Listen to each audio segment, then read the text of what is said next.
উত্তৰ পূববাসীয়ে বিজেপিক পুনৰ উৎখাত কৰাৰ বাবে ধন্যবাদ জনাইছে উত্তৰ পূববাসীক। সদনৰ মজিয়াত যোৰহাটবাসীকো ধন্যবাদ জনালে গৌৰৱ গগৈয়ে। ধুবুৰীবাসীয়ে সাম্প্ৰদায়িক শক্তিক পৰাভূত কৰি কংগ্ৰেছক দেশৰ ভিতৰতে অভিলেখ সংখ্যক ভোটত জয়লাভ কৰাৰ বাবে ধুবুৰীবাসীকো ধন্যবাদ জনালে গৌৰৱ গগৈয়ে। গৌৰৱ গগৈৰ উদাত্ত ভাষণ সদন কঁপাই দিলে গৌৰৱ গগৈয়ে। অসমৰ যোৰহাট লোকসভা সমষ্টিৰ পৰা প্ৰথমবাৰলৈ বিৰোধী এজন MP হিচাপে জয়যুক্ত হোৱাৰ পাছতেই এই কঁপনি। এই সম্পৰ্কত আপোনালোকৰ ওচৰত আগবঢ়াম এটা প্ৰতিবেদন। আপোনালোকে প্ৰতিবেদনটো শেষলৈকে চাব। গৌৰৱ গগৈয়ে কি ক'লে, কি উদাত্ত ভাষণ দিলে, সেই সম্পৰ্কত সম্পূৰ্ণ এটা প্ৰতিবেদন আগবঢ়াম। প্ৰতিবেদনটো আগবঢ়োৱাৰ আগতে আপোনালোকক ক'ব খুজিছোঁ, আপুনি যদি মোৰ চেনেলটোলৈ আজি প্ৰথমবাৰলৈ আহিছে তেনেহ'লে চেনেলটো ছাবস্ক্ৰাইব কৰি দিব। লগতে প্ৰতিবেদনসমূহ ভাল লাগিলে লাইক কমেণ্ট শ্বেয়াৰ কৰি সহায় সহযোগিতা কৰিব বুলি আশা কৰিলোঁ। তেনেহ'লে পলম নকৰোঁ, আহক প্ৰতিবেদনটোৰ মাজলৈ যাওঁ। নমস্কাৰ, বহুতো জনাব বিচাৰিছোঁ বিশেষ খবৰটো ইতিমধ্যে পুনৰ গৌৰৱ গগৈয়ে সদন কঁপালে। এইবাৰ গৌৰৱ গগৈ উদাত্ত ভাষণ সদনত। এইবাৰ গৌৰৱ গগৈয়ে প্ৰধানমন্ত্ৰী নৰেন্দ্ৰ মোদীৰ নামত নহয়, এইবাৰ প্ৰতিগৰাকী বিজেপিয়ে নিজৰ কষ্টৰ বলত জয়লাভ কৰা প্ৰতিগৰাকী বিজেপি সাংসদক ধন্যবাদ জনালে গৌৰৱ গগৈয়ে। লগতে যোৰহাট আৰু ধুবুৰীবাসীক ধন্যবাদ জনালে গৌৰৱ গগৈয়ে। লগতে প্ৰধানমন্ত্ৰী পুনৰ আক্ৰমণৰ লক্ষ্য কৰি ল'লে গৌৰৱ গগৈয়ে। এবাৰ গৌৰৱে সদনত কি মন্তব্য দিলে আমি আপোনালোকক জনাব বিচাৰিছোঁ ফুল প্লেটছ মাধ্যমেৰে। আৰু এই মুহূৰ্তত জনাব বিচাৰিছোঁ বিশেষ খবৰটো সদনত পুনৰ গৌৰৱৰ উদাত্ত ভাষণ। গৌৰৱ গগৈ পুনৰ উদাত্ত ভাষণ সদনত। মোদীৰ নামত নহয় নিজৰ বলত জয় হোৱা প্ৰতিগৰাকী বিজেপি সাংসদক সম্ভাষণ গৌৰৱ গগৈ। নিৰ্বাচনত দেশৰ জনতাই বুজাই দিলে যে ভগৱান বুলি কোৱা ব্যক্তিগৰাকী আচলতে মানুহ। আৰু সেই কথা এইবাৰ গৌৰৱ গগৈয়ে পুনৰ সদনত ব্যক্ত কৰিলে। এক শক্তিশালী বিৰোধীক নিৰ্বাচন কৰাৰ বাবে দেশৰ প্ৰতিগৰাকী জনতাক ধন্যবাদ জনালে গৌৰৱ গগৈয়ে। প্ৰধানমন্ত্ৰীৰ হাতত কেৱল এতিয়া দুবিধহে অস্ত্ৰ আছে, সেয়া হৈছে ভয় আৰু ভ্ৰম। ED CBI জৰিয়তে ভয় দেখুৱাবলৈ চেষ্টা কৰে আৰু দেশৰ জনতাক ভ্ৰম দেখুৱাবলৈ চেষ্টা কৰে প্ৰধানমন্ত্ৰী। আৰু এই মন্তব্য গৌৰৱ গগৈয়ে ৰাহুল গান্ধীৰ কালিৰ ভাষণক এনেদৰে ভ্ৰম বিয়পাবলৈ চেষ্টা কৰিছে বুলি মন্তব্য গৌৰৱ গগৈ। উত্তৰ পূববাসীয়ে বিজেপিক এইবাৰ পুনৰ উৎখাত কৰিলে। বিজেপিক উত্তৰ পূবৰ পৰা পুনৰ উৎখাত কৰিছে বুলি মন্তব্য। সদনৰ মজিয়াত যোৰহাটবাসীক ধন্যবাদ জনালে গৌৰৱ গগৈয়ে। যোৰহাটবাসীক ধন্যবাদ জনালে গৌৰৱ গগৈয়ে। ধুবুৰীবাসীয়ে সাম্প্ৰদায়িক শক্তিক পৰাভূত কৰি কংগ্ৰেছক জয় কৰাৰ বাবে ধন্যবাদ জনালে গৌৰৱে। প্ৰকৃত বাতৰি প্ৰদৰ্শন কৰা প্ৰতিগৰাকী সাংবাদিকক ধন্যবাদ জনালে গৌৰৱ গগৈয়ে। অসমৰ বান পৰিস্থিতিৰ সম্পৰ্কতো সংসদত গৌৰৱ গগৈ মন্তব্য। অসমৰ বান পৰিস্থিতিৰ সম্পৰ্কতো মন্তব্য। তৎকালীনভাৱে জল শক্তি কেন্দ্ৰীয় মন্ত্ৰীক অসমলৈ অহাৰ আহ্বান জনালে গৌৰৱ গগৈয়ে। আৰু এই মুহূৰ্তত জনাইছোঁ এই বিশেষ খবৰটো ইতিমধ্যে পুনৰ সদনত গৌৰৱ গগৈৰ উদাত্ত ভাষণ। পুনৰ সদন কঁপালে গৌৰৱ গগৈয়ে। মোদীৰ নামত নহয় নিজৰ বলত জয় হোৱা প্ৰতিগৰাকী বিজেপি সাংসদক গৌৰৱ গগৈয়ে জনালে সম্ভাষণ। নিৰ্বাচনত দেশৰ জনতাই বুজাই দিলে যে নিজক ভগৱান বুলি কোৱা ব্যক্তিগৰাকী আচলতে মানুহ। এই কথা এইবাৰ দেশৰ জনতাই বুজাই দিলে বুলি গৌৰৱ গগৈয়ে এইবাৰ ভাষণ প্ৰসংগত উল্লেখ কৰে। এক শক্তিশালী বিৰোধীক নিৰ্বাচন কৰাৰ বাবে দেশৰ জনতাক ধন্যবাদ জনাইছে গৌৰৱ গগৈয়ে। প্ৰধানমন্ত্ৰীৰ হাতত এতিয়া দুটাহে অস্ত্ৰ আছে বুলি তেওঁ মন্তব্য কৰিছে, আৰু সেয়া হৈছে ভ্ৰম আৰু ভয়। ED CBI জৰিয়তে ভয় দেখুৱাবলৈ চেষ্টা কৰে দেশৰ জনতাক, আনহাতে ভ্ৰম দেখুৱাবলৈ চেষ্টা কৰে প্ৰধানমন্ত্ৰীয়ে বুলি মন্তব্য কৰিলে গৌৰৱ গগৈয়ে। ৰাহুল গান্ধীৰ কালিৰ ভাষণক অৰ্থাৎ সোমবাৰৰ ভাষণক এনেদৰেই ভ্ৰম বিয়পাবলৈ চেষ্টা কৰিছে বুলি মন্তব্য। উত্তৰ পূববাসীয়ে বিজেপিক পুনৰ উৎখাত কৰাৰ বাবে ধন্যবাদ জনাইছে উত্তৰ পূববাসীক। সদনৰ মজিয়াত যোৰহাটবাসীকো ধন্যবাদ জনালে গৌৰৱ গগৈয়ে। ধুবুৰীবাসীয়ে সাম্প্ৰদায়িক শক্তিক পৰাভূত কৰি কংগ্ৰেছক দেশৰ ভিতৰতে অভিলেখ সংখ্যক ভোটত জয়লাভ কৰাৰ বাবে ধুবুৰীবাসীকো ধন্যবাদ জনালে গৌৰৱ গগৈয়ে। আনহাতে প্ৰকৃত বাতৰি প্ৰদৰ্শন কৰা, প্ৰকৃত বাতৰি সম্প্ৰচাৰ কৰা প্ৰতিগৰাকী সাংবাদিকক ধন্যবাদ জনালে গৌৰৱ গগৈয়ে।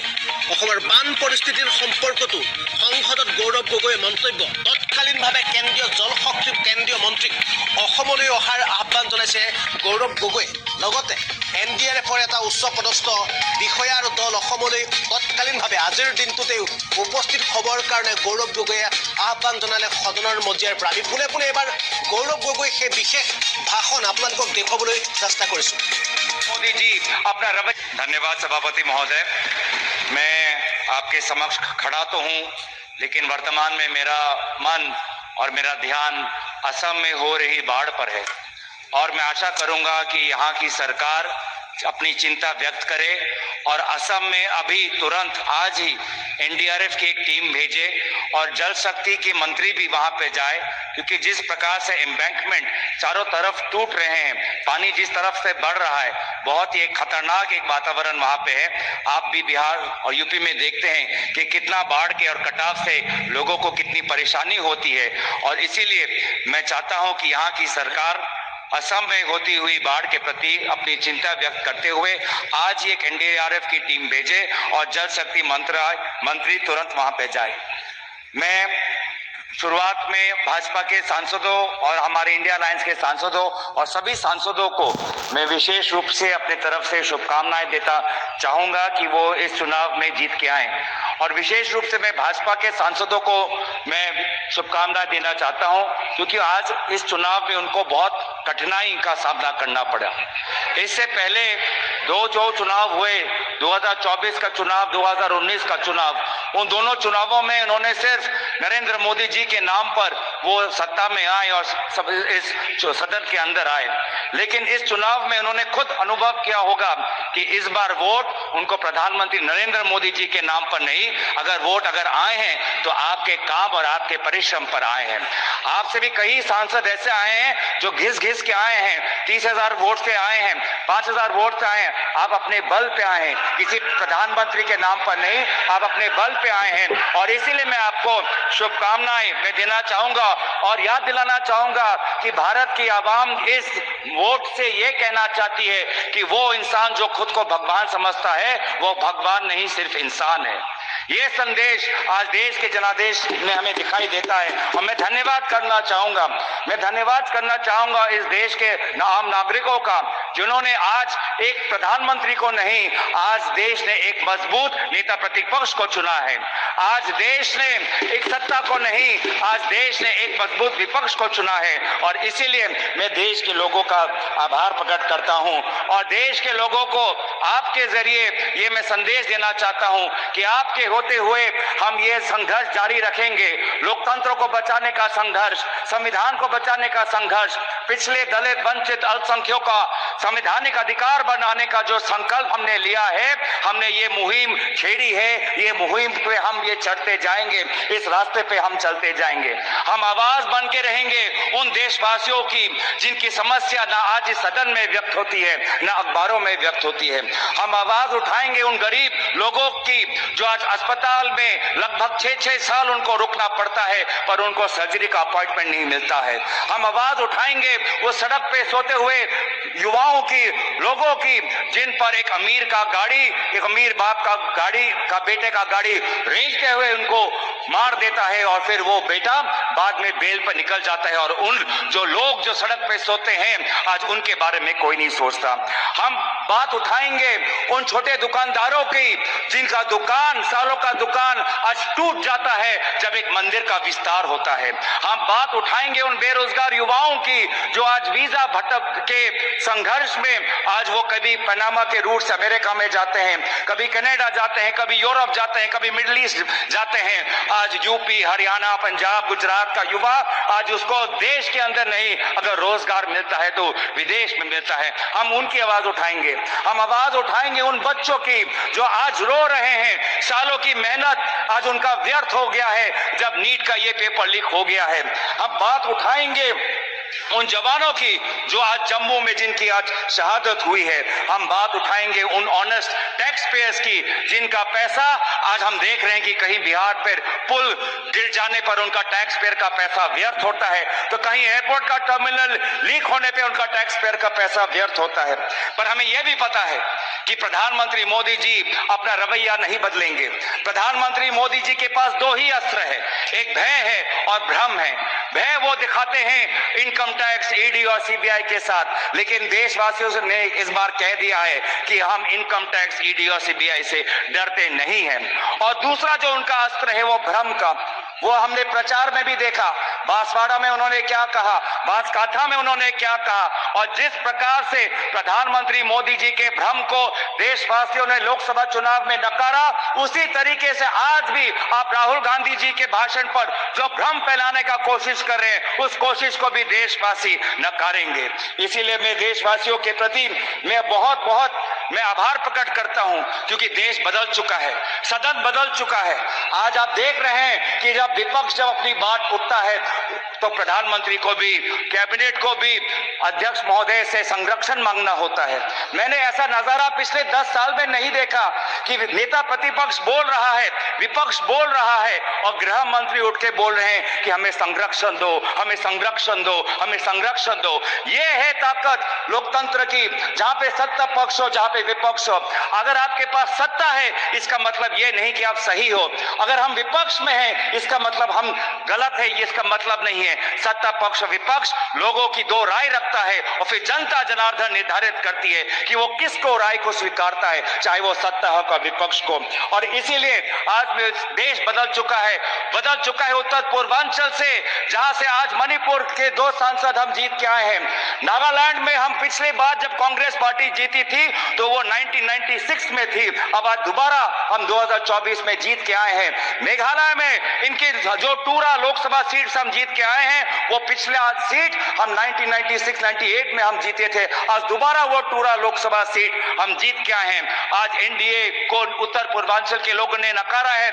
मणिपुर में दोनों सीट हारे हैं, नागालैंड में 1 सीट हारे हैं, मेघालय में ये दोनों सीट हारे हैं। मैं धन्यवाद करना चाहता हूं आपके द्वारा जोरहाट के लोगों को, जिन्होंने एक मुख्यमंत्री को हराया, और मैं धन्यवाद करना चाहता हूं धुबरी के लोगों को, जिन्होंने एक सांप्रदायिक शक्ति को 10 लाख वोटों से हराकर एक संदेश दिया है कि चाहे वो अल्पसंख्यक हो, लेकिन कोई भी व्यक्ति अपने आप को धार्मिक गुरु भी कहता हो, लेकिन धर्म के नाम पर अगर समाज को बांटता है तो प्रजा उसके साथ नहीं होगी। तो मैं धन्यवाद करना चाहूंगा। और ये बदलाव लाने के लिए वे सारे जो समाज के अन्य विभिन्न वर्ग हैं, मैं सभी का आभार प्रकट करता हूं। वे हजारों लोग जो राहुल गांधी जी के साथ भारत जोड़ो न्याय यात्रा पे चले, मैं उनका धन्यवाद करना चाहता हूं। मैं उन पत्रकारों का धन्यवाद करना चाहता हूं जिन्होंने निष्पक्षता से अपने पत्रकारी का जो उन्होंने जिम्मेवार उन्होंने उठाया। आज एक संदेश गया उन पत्रकारों को जिनको हौले हौले प्रधानमंत्री मोदी जी से प्यार है। एक संदेश गया उन पत्रकारों को जो कहते हैं कि ये तो सिर्फ फॉर्मेलिटी है, कि अपनी पत्रकारिता पर ध्यान दे, नहीं तो लोग आपको देखना बंद कर देंगे। मैं आज युवाओं को मैं आभार प्रकट करना चाहता हूं, क्योंकि उन्होंने व्हाट्सएप का इस्तेमाल नहीं किया, उन्होंने अपना विवेक का इस्तेमाल किया। मैं उन सनातन धर्मों को मानने वाले लोगों का मैं आभार प्रकट करता हूं, जिन्होंने आज नफरत और हिंसा पर नहीं, लेकिन धर्म जो हमें सिखाता है इंसानियत, चाहे हिंदू हो, चाहे मुस्लिम हो, चाहे ईसाई हो, चाहे सिख हो, हर धर्म हमें सिखाता है कि हम एक अच्छा इंसान बने, इंसानियत के आदर्शों को हमें सिखाता है, समाज एक आदर्श बने वो हमें सिखाता है। मैं गुजारिश करना चाहता हूं आपके द्वारा, मैं अब अंत में आ रहा हूं सर, लास्ट के मैं 2-3 चीजें बोलना चाहता हूं। मैं आपके द्वारा मैं गुजारिश करना चाहता हूं कि आप बार बार बात करते हैं कि हमने एक नया सदन बनाया, लेकिन क्या ये उचित नहीं होता कि चाहे पुराना सदन हो चाहे नया सदन हो, इन दोनों सदनों के सामने डॉक्टर भीमराव अंबेडकर की मूर्ति हमारे सदन के सामने होनी चाहिए थी? क्या ये उचित नहीं था? क्या ये उचित नहीं था कि चाहे नया सदन हो? ये स्पीकर का फरमाइश होता है। मैं गुजारिश कर रहा हूं, मैं आपसे गुजारिश कर रहा हूं, मैं अपनी व्यथा गुजारिश कर रहा हूं। मैं स्पीकर महोदय को आपके द्वारा गुजारिश कर रहा हूं कि पहले की तरह सदन के सामने आदरणीय राष्ट्रपिता महात्मा गांधी जी के मूर्ति को रखिए, और पहले की तरह डॉक्टर भीमराव अंबेडकर की मूर्ति को मैं गुजारिश कर रहा हूं। मैं स्पीकर के निर्णय का सम्मान करते हुए उनके मैं गुजारिश कर रहा हूं कि हमारी भी बात सुने, हमारी भी जो एक मैं चेयर पे हूं, तो अगर आपने स्पीकर से गुजारिश की तो सुन लीजिए। आपने कहा कि बाबा भीमराव अंबेडकर की एक मूर्ति यहाँ जो स्थापित होनी चाहिए। आपको भी निमंत्रण गया होगा।